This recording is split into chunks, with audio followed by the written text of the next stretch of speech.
I still say this is one of the best stories ever told from a pulpit. Do not miss this. I called my barber, said, "Can you get me in?" They said, "Yeah, come this afternoon."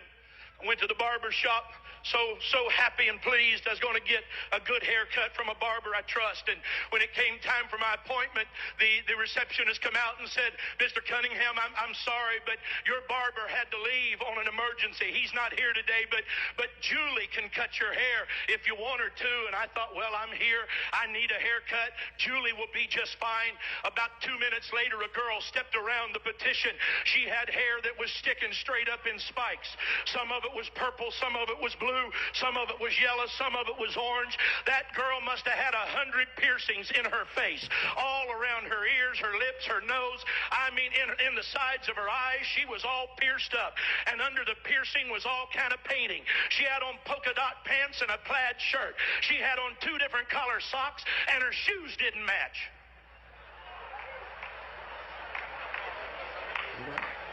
She said, "I'm Julie. Are you Jack?"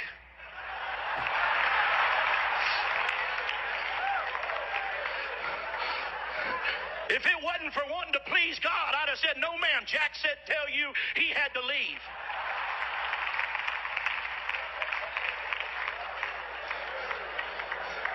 And I thought, well, I'll just endure it. And I went and sat down, and I did like I do too often. I thought I'll just go to sleep.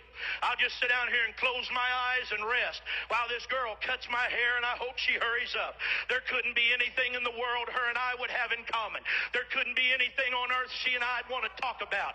She wouldn't want to hear anything I got to say. I certainly don't want to hear anything she's got to say. I apologize, but that's what was going through my mind. Come on. While she's cutting my hair, she said, "Where do you work?"